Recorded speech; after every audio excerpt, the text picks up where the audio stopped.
Okay, guys, it looks like the Binance and FTX deal will not go through.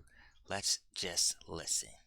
We're going to spend a good chunk of today talking about. Now, to get you caught up, all sorts of stuff went down yesterday in which Sam Bankman-Fried of FTX said that they had come to an agreement with CZ of Binance for Binance to acquire FTX.com pending due diligence on the part of Binance. Now, according to a source today, Binance is leaning against getting this deal done. They took a look under the hood, and it's not looking good, according to a source talking to CoinDesk's Ian Allison.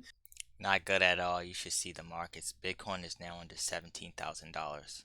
This is a highly fluid situation, something that has captured the markets and mainstream attention as FTX and Binance inch toward a possible takeover. There's so much to go into on this one. Really crazy stuff has been going on in the trading world in the past 48 to 72 hours. But here we are now on the cusp of a possible deal. But then again, maybe not.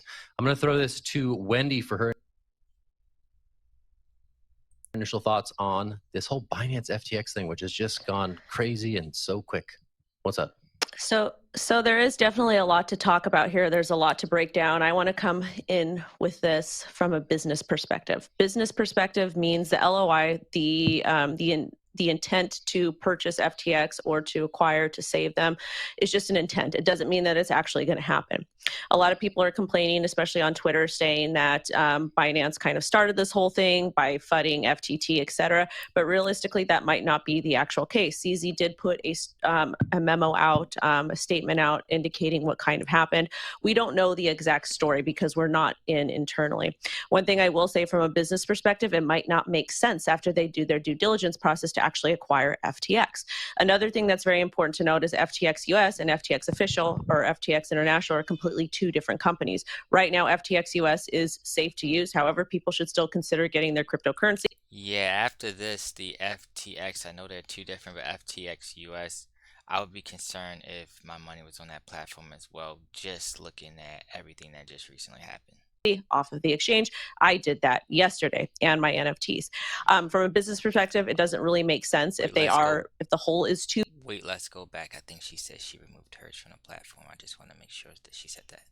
Completely two different companies. Right now, FTX US is safe to use. However, people should still consider getting their cryptocurrency off of the exchange. I did that yesterday and my NFTs.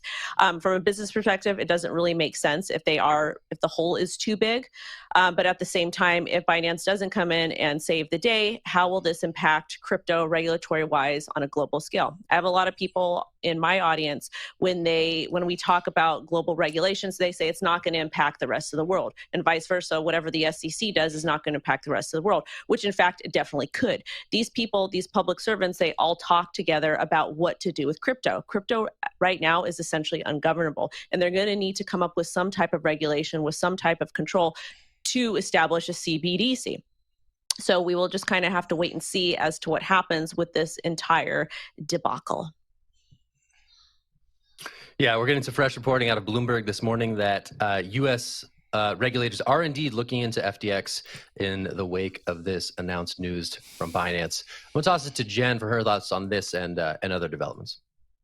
Yeah, I have so many thoughts. The first one I want to say is that I just want to give a shout out to journalism. You know, journalists are meant to hold companies, organizations, people, the leaders in our communities accountable. And this story started to unfold after a report by CoinDesk last week by Ian Allison. And I just want to say that journalists are doing their job and it's important, and we will come out of this on top. And I think that this was needed for that transparency that we talk about so much in this industry. So I want to just shout out Ian Allison. You know, the concerns about Alameda Research's balance sheet came from that report, and we're just starting to see it unravel now. My second thought is we often tell people on the show, it's said across the industry, do your own research.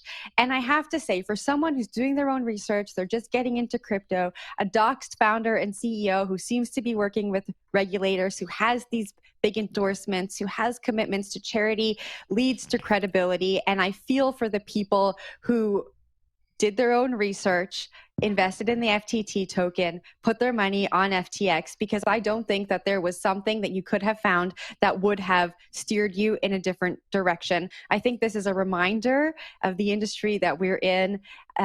It's still very, very volatile. There's still a lot of uncertainty when it comes to regulation. We will get there eventually. And I just feel for the retail investors and the customers who are going to feel the effects of this. Zach?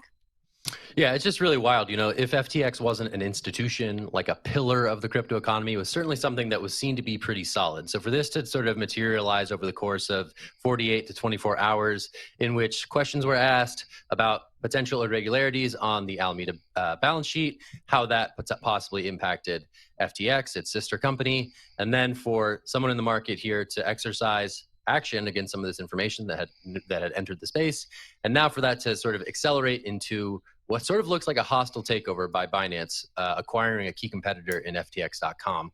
It's going to be interesting to see if this ultimately materializes. But again, we're hearing reports that potentially Binance is shying away from the deal after doing a bit of that preliminary due diligence. We will see if this comes to pass. If not, I think there might be some really interesting questions as to what follows. If there's no one who's there to backstop FTX in this instance, then what? And I think the markets more broadly are sort of puking on the possibility of Right. I think that's why we're seeing the fallout. Of further ramifications of another major collapse within the crypto space. Wendy, tossing it to you. Saw your hand up. Curious for your thoughts. One of the things I will say, it was a little bit of a red flag to see the kind of interaction between Alameda and FTX, because that is their trading desk. And it's also interesting to see a lot of the different tokens and things that they're in. And one thing that I do want to talk about, we talk about transparency a lot in crypto. We have the tools, we have the resources to put a lot of these transactions to the public, to show them what type of reserves are being held. And that's something that CZ mentioned, is that we're going to start showing proof of reserves. BingX, which is a crypto exchange that I am partnered with, full disclosure, they've also put that out, is that they are going to start showing proof of reserves. And I think it's important that all crypto exchanges that we use, if these exchanges do not have proof of reserves that they're posting and being very transparent about, you just shouldn't use it. So I think that even though this is an absolute terrible thing, it's a tragedy, there is a little bit of light at the end of the tunnel here, that we can expect a lot of self-regulation to come out of this with these crypto exchanges and say, hey, we're going to go ahead and show the proof of reserves. And if you can go through that and analyze that and it makes sense to you and you want to use that exchange, great. But if exchange does not have proof of reserves, especially after this entire debacle, it's probably one that you may not want to use.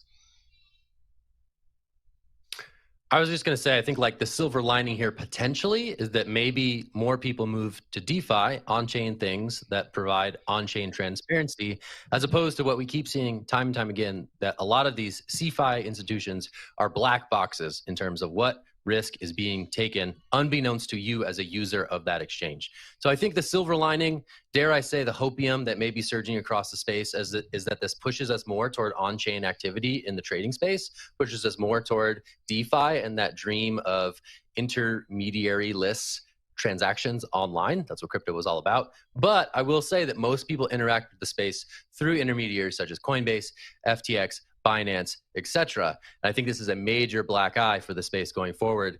But again, that little silver lining might be that the case for on-chain transparency that DeFi can offer, that might be the silver lining, but I wouldn't hold my breath on that just yet. Jen.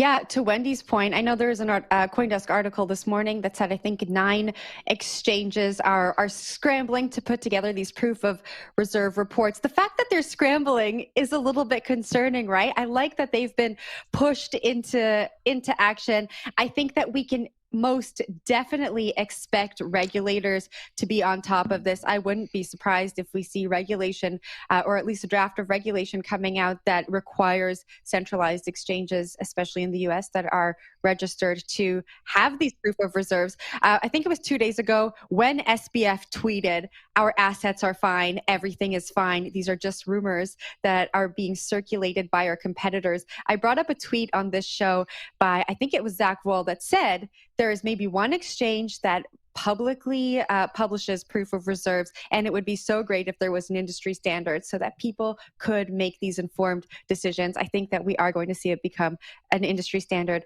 before the next bull cycle. Zach, I'll give it to you for last thoughts on this before we move on. It is wild to see the steady lads vibe tweet has come to rear its ugly head yet again. We see it time and time again. Projections of strength that ultimately signal the potential downfall of former giants in the space. So that looks like that SIBO was Digital is a the. unified Hold on, crypto let me spot pause this. That seems like that was the end of it. If you guys let me know what you guys think about it. If you haven't already, make sure you hit the like button. If you're new, make sure you subscribe to my channel.